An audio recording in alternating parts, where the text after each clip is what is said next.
안녕하세요. 잘생긴 정은아빠입니다. 잘생기게 보이려고 파마를 이렇게 했는데 그 잘생긴 얼굴이 이렇게 호빵처럼 보이네요. 이번 파마는 실패했습니다. 그래도 예쁘게 봐주셨으면 좋겠습니다. 오래간만에 유튜브를 찍네요를 매번 반복하고 있는데 바쁘기도 하고 힘들기도 하고, 건축주님들은 좋아라 하시는데 건축사님들이 그리고 시공 관계자분들이 이게 좋아하시지 않아요.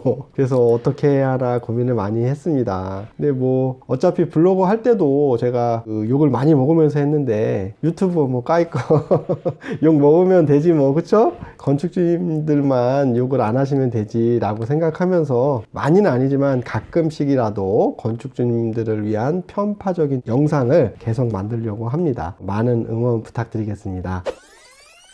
오늘은 아무도 가르쳐주지 않는 상가, 주택, 빌딩 사업, 건축 설계 계약 후에 설계의 순서에 대해서 알려드리도록 하겠습니다. 어떤 순서로 설계가 진행되는지 알아야 건축사님이 설계하시는데 적극적으로 협조하고 도와주실 수 있겠죠? 건축사님이 다 알아서 잘 해주시겠지라고 생각을 하시겠지만, 건축사님이 건축주님 설계 하나만 하시는 게 아니라 다른 여러 가지 설계도 병행하셔야 먹고 살겠죠? 그렇기 때문에 최대한 건축사님이 설계에 더 집중을 할 수 있도록 건축주님이 적극 협조하시고 도와주셔야 합니다. 그래야 설계가 짧은 시간 내에 빠르게 완성될 수 있습니다. 설계가 늦어지고 품질이 떨어지고 그리고 빠진 게 많아지는 것이 건축사님 잘못이 아니라 건축주님이 잘못하셔서 그렇게 되는 경우가 아주 많습니다. 그러니 제 영상을 보시고 건축사님 설계 업무에 적극 협조해 주시기 바랍니다. 지난 영상에서 계획 설계 후 건축 설계사님과 설계 계약서를 체결하는 데까지 가르쳐 드렸죠. 제가 계획 설계를 받으셔서 설계 건축사님을 선정했다는 가정하에 그 이후부터 어떤 과정을 거치게 되는지, 그리고 어떻게 해야 하는지를 알려드리도록 하겠습니다. 설계 순서는 첫 번째로 이제 설계 계약 체결을 하는데요. 이 계약 체결할 때 어떻게 해야 하는지가 가장 중요합니다. 설계 계약하러만 가셔가지고 뭐 이렇게 뜬구름 잡듯이 얘기하시고 그러지 마시고, 계약하시러 가실 때 저번에 받았던 계획 설계 수정 보완 사항을 미리 좀 작성을 하셔서 계약서 초안하고 건축사님한테 보내드리고, 이게 언제 정도 수정이 될 수 있는지, 평면도만 일단 수정을 해달라고 하셔야 돼요. 스케치업 수정을 해달라고 하지 마시고 평면만 어떻게 수정 보완해 주셨으면 좋겠습니다 라고 건축사님한테 보내드린 것을 가지고 건축사님이 언제 정도에 제출하실 수 있는지, 그러면 그 날짜에 건축주님이 가족분들하고 건축사 사무소 방문하셔서 설계 계약서 체결하는 시간 약속을 하시면 됩니다. 설계 계약서 체결할 때 계약만 하러 가지 마시고 계획 설계 받았던 부분에 대해서 수정 보완 작업을 하셔서 제출할 수 있는 날짜를 지정을 하셔가지고 그 날짜에 가셔가지고 설계 계약 협의를 하시고 그리고 계약서도 체결하시면 됩니다. 꼭 이러셔야지, 건축사님을 많이 만나신다고 해서 설계가 더 잘 이루어지는 게 아니고요. 건축사님 시간을 뺏으면 뺏을수록 저희 설계가 안 좋아진다는 것을 생각을 하셔야 돼요. 굳이 안 만나셔도 되는데 불안하고 그러시니까 자꾸 만나시는데, 만나시면 건축주님도 시간을 반나절을 빼앗기시고 건축사님도 어디 다른 업무를 못 보시고 반나절을 기다리셔야 돼요. 그러니까 둘 다 손해가 되겠죠. 그러니까 만나시는 거를 최대한 줄이시는 게 설계를 잘하는 방법 중에 하나입니다. 그러면 계약서를 쓰고 나오시면 어떤 건축주님들은 바로 돈을 지급을 하시려고 해요. 계약금을. 그러지 마시고 계약보증서랑 청구서 그리고 세금계산서 이거 받으신 다음에 계약금을 지급을 하시면 됩니다. 두 번째는 이제 평면 수정 작업에 들어가는데요. 이제 설계 계약할 때 평면 수정안을 보고 협의를 했잖아요. 그러면 건축사님이 이제 수정 사항을 다시 수정을 하셔갖고 이제 건축 주님한테 수정 사항을 이메일로 보내주실 거예요. 근데 이때 JPG로 변환을 해서 보내달라고 하시면 그거를 핸드폰이나 컴퓨터로 쉽게 보실 수 있겠죠. CAD 파일은 프로그램이 없으시니까 안 열리니까 JPG 그림 파일로 받으셔서 거기에다가 이제 수정 사항을 빨간색으로 체크해서 또 그거를 이렇게 보내드립니다. 그럼 보내주시면, 그러면 또 건축사님이 그 이메일로 받으셔서 또 수정 보완을 해서 평면을 수정을 해서 또 건축주님한테 메일로 보내주시고, 그럼 건축주님이 또 다시 그거 보시고 이상이 있나 없나 확인하신 다음에 또 건축사님한테 보내주시고, 이렇게 왔다 갔다 이메일로나 카톡으로 왔다 갔다 이렇게 하시면 두 분의 시간을 많이 줄이실 수 있겠죠. 그러면서 설계는 더 빨라지고 더 세밀화되는 거예요. 그리고 하시다가 도저히 안 되시겠다, 서로 소통이 안 되시겠다 싶으시면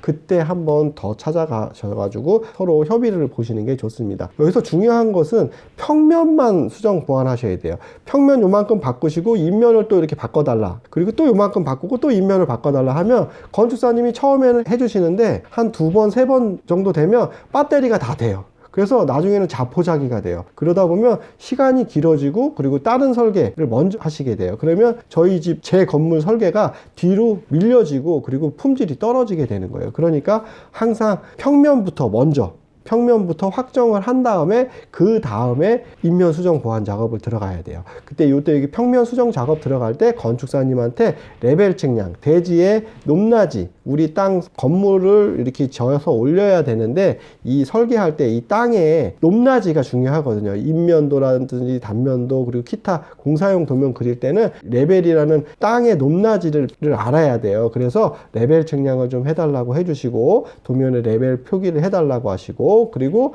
지질조사를 요청하십니다. 그러니까 택지 같은 경우에는 아무것도 없으니까 지질조사를 언제든 할 수 있겠죠. 근데 구도심이나 이런 경우에는 집이 젖어 있으면은, 집이 있다고, 건물이 있다고 하면 지질조사를 하기가 어렵습니다. 그러니까 그때는 뭐 철거 후에 지질조사를 해야 되겠죠. 근데 요때 평면 수정 작업 과정에서 건축사님한테 레벨 측량하고 지질조사 어떻게 해야 되는지 그 부분에서 물어보시고 짚고 넘어가시는 게 좋겠죠.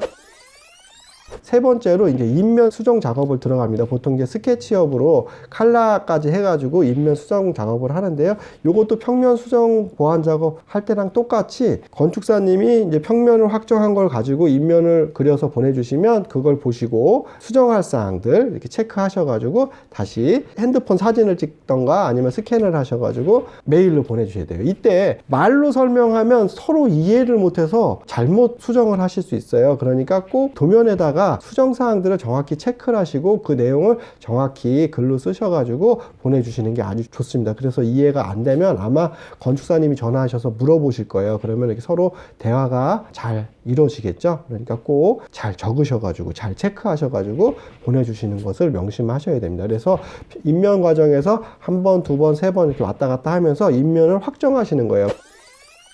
평면, 인면 확정이 되면 네 번째로 이제 1차 기성금 설계비를 주셔야 되겠죠. 기본 설계 도서가 완성이 됐으니까. 여기서 얘기하는 평면, 인면 확정이라는 거는 기본 설계가 마무리됐다는 거예요. 그래서 설계비 기성금을 주시면 되고요. 그리고 이때 아주 중요한 사항이 있는데 꼭 건축사님한테 담당 공무원한테 방문하셔서 이 평면, 인면으로 허가가 날 수 있는지를 사전 협의를 꼭 해달라고 하셔야 됩니다. 이거를 안 하시고 놓치게 되시면 나중에 허가 접수했을 때 허가가 안 나는 상황이 되고 다시 처음부터 설계를 해야 되는 상황이 많이 벌어집니다. 그러니까 꼭 담당 공무원한테 찾아가셔서 평면, 인면 이 도면을 보여드리고 이 법규적으로 맞는지, 그리고 우리 건축사님이 법 해석하신 게 규정이나 이런 것들이 맞는 건지 꼭 담당 주무관한테 확인해서 이상이 없다고 했을 때 실시 설계를 들어가 달라고 그렇게 요청을 하셔야 됩니다. 그렇게 얘기하면 대부분 건축사님들도 공무원하고 전화 통화를 통해서 시간 잡으셔가지고 건축가 방문해가지고 설계 협의를 하십니다. 수정사항이 있다고 하면 수정을 다시 하시겠죠. 그러니까 큰 비용 안 들이고 수정을 할 수 있고요. 또 수정사항이 없으면 바로 실시 설계를 들어갈 수 있겠죠. 실시 설계 5번째 진행을 하는데요. 요즘은 실시 설계를 허가 이후에 하시는 경우가 많습니다. 그렇지만 평면, 인면 확정 뒤에 허가용 도면을 그려야 되잖아요. 그러면은 대부분 외주를 주십니다. 그 외주라는 거 뭐냐면 건축사님이 다 설계를 그리시면 좋겠지만 워낙 바쁘시고 또 전문 분야도 다르기 때문에 설비, 전기, 구조, 그리고 토목, 그리고 여러 가지 건축 관련된 에너지 심입 도면이라든지 여러 가지 도면들을 다 이제 돈을 주시고 나눠주세요.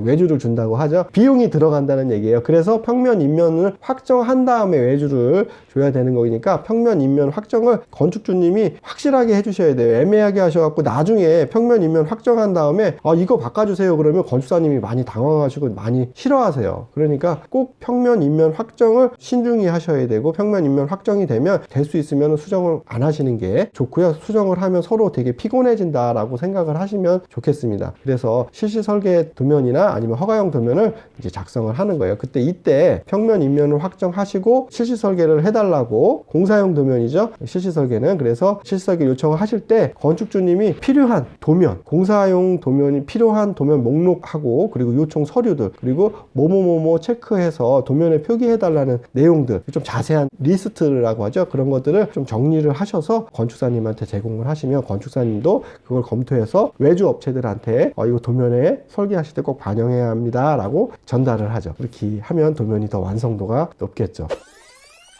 실시 설계가 들어가게 되면 보통 시간이 3주에서 4주 정도 걸려요. 그럼 요 기간 동안에 건축주님은 각 층에 1층, 2층, 3층, 4층 한 층에 각 실마다 무슨 실, 바닥, 벽, 천정에 마감을 하고 요 실에 들어가야 할 기구들이나 이런 콘센트 이런 여러 가지 시설들에 대해서 하나하나 다 마감 자재를 지정을 해주시고, 그리고 꼭 내가 공사할 때 들어가야 하겠다라는 그런 리스트들이 있어요. 그런 걸 정리하셔가지고 허가 접수하기 전에 실시 설계 과정에서 건축주사님하고 협의하셔갖고 그거를 제공을 해주셔야 돼요. 그래야지 건축주 지정 마감이라고 하는 도면 표기 사항이 없어지고 건축주님이 원하시는 대로 도면에 각종 재료 마감들이 쭉쭉쭉 포함이 됩니다.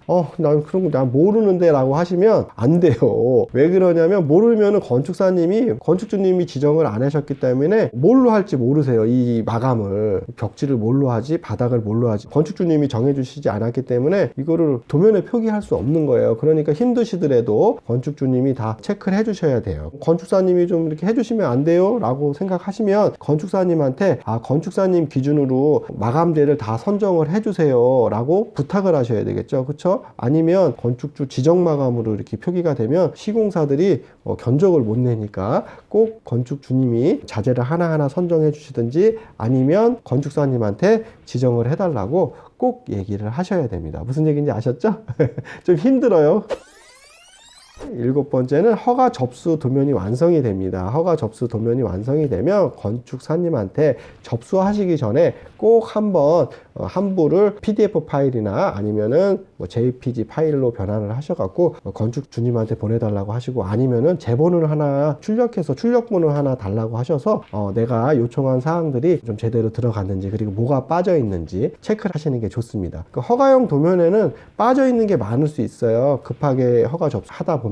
그러니까 빠졌다고 실망하지 마시고, 저희가 원하는 거는 공사용 실시 설계 도면에 제대로만 표기가 돼 있으면 그거대로 시공사가 공사만 하면 되는 거예요. 그래서 허가 도면이 좀 부실을 하더라도 빠져 있는 사항들을 또 체크하셔가지고 공사용 도면에는 이러이러한 사항을 꼭 넣어주십시오 라고 건축사님한테 부탁을 하시는 거예요. 왜 내가 돈을 주고 설계를 시키는데 부탁을 해야 하느냐 라고 생각하시는데, 대부분의 건축사님들은 꼼꼼하게 안 하시는 분들이 많이 계세요. 그러니까 부탁을 해서라도 좀 꼼꼼하게 설계가 될 수 있게끔 건축주님이 노력을 하셔야 됩니다. 실상이 그렇습니다. 좋은 건축사님도 계시지만 제가 경험해 본 바로는 좀 많이 부실한 설계를 하시는 건축사님들이 좀 꽤 되세요. 그러니까 물론 좋은 건축사님 만나면 이런 걱정 다 필요 없겠지만 그래도 한 번 정도 물어보시고 체크하시는 게 좋습니다. 허가 접수형 도면을 한 번 받으신 다음에 그런 걸 확인을 다 하시고요. 8번째 이제 허가 접수를 하시는 거예요. 허가 접수는 세움터라고 하는 국가에서 만든 사이트가 있는데요. 거기에 건축사님이 설계 도면하고 허가 접수 서류들을 만들어서 제출을 하게 됩니다. 그러면 법으로 건축주님이 들어가셔가지고 거기에 승인을 눌러주셔야 돼요. 근데 이제 건축사님들이 그렇게 하면 되게 건축주님이 번거롭고 자칫 취소라는 걸 눌러버리면 처음부터 다시 서류들을 다 올려줘야 되니까 계약하실 때 세움터 대리인 위임장하고 인감증명서를 세움터를 받으십니다. 그거 주시면 굳이 세움터에 안 들어가셔도 되는데, 그래도 국가에서 이렇게 건축주 보호하려고 세움터라는 걸 만들어 놨으니까 한번 가서 내가 보고 싶다 하시면 대리인 위임장하고 인감증명서 주시더라도 세움터 그 홈페이지 들어가셔갖고 아이들이 미리 만들어 놓으셨다가 건축사님한테 아이들을 주시고 나 협업자 지정을 해줘라 라고 하시면 건축사님이 협업자 지정을 해주실 거예요. 그리고 거기에 승인은 건축사님이 하시고 나는 그냥 거기 들어간 내용들을 열람할 수 있게 좀 해주셔라 라고 하시면 대부분 그렇게 해주십니다. 그렇게 하시고, 저는 건축사님 믿고 그냥 따라갈게요 하시는 분은 허가 승인 후에 허가 접수 서류들 모두 일체로 한부를 출력을 해서 주시든지 파일로 저한테 달라고 하시는 게 좋습니다. 그렇게 해서 허가 접수까지가 대부분 이제 설계 계약 후 3개월 정도 걸립니다. 빠르면. 저도 열심히 제가 이렇게 설계 컨설팅을 해드리는데 제가 이제 중간에서 막 이렇게 조율해주고 되게 빠르게 진행을 하면서 꼼꼼하게 하는데도 3개월 정도 걸립니다. 그러니까 건축주님이 만약에 꼼꼼하게 한다라고 하면 3개월이 좀 더 걸릴 수 있고요. 그냥 눈 감고 아무 의견이 없고 그냥 알아서 해주세요 라고 하면 1.5개월 만에 허가가 나기도 하고요. 그리고 2개월, 2.5개월 이렇게 3개월 미만으로 할 수 있는데, 이거는 건축주님이 설계에 관여를 안 하셨을 때 가능합니다. 그리고 진짜 운이 좋아서 계획 설계 받은 게 거의 손댈 곳이 없이 너무 잘 돼 있다라고 하면 설계가 2개월 만에도 끝날 수 있겠죠. 그래서 허가 접수까지는 대충 3개월 정도 예상하시면 됩니다. 허가 접수 후에 건축가 주무관이 저희 그 서류들을 검토해서 잘못된 사항들하고 보완해야 할 사항들 여러 가지 사항들을 체크해서 건축사님한테 보내드립니다. 이게 세움터에 이제 막 띵동띵동띵동 오는데, 건축사님들이 이런 사항들을 건축주님이 알면은 괜히 오해하실까봐 세움터에 가입을 안 시켜 협업자 지정을 안 해주시는 거예요. 이런 것들이 만약에 협업자 지정에서 들어가서 세움터 보시더라도 이게 띵동띵동 온다는 거는 주무관이 해석을 다르게 해서 보완을 해라라고, 우리 집이 더 잘 지어지기 위해서, 잘 건축되기 위해서 이렇게 체크 사항들이 세밀하게 나온다라고 생각하시면 됩니다. 보통 이렇게 허가 접수를 하면요, 한 많게는 2-30건, 뭐 적게는 10건 정도의 보완 내용들이 나옵니다. 그러니까 어느 설계 건축사님들 다 접수하면 보완 사항들이 나오는 거니까 이 보완 사항에 대해서 너무 크게 마음 상해하시거나 건축사님을 오해하시면 안 돼요. 건축사님이 잘못한 게 아닐 수도 있으니까요.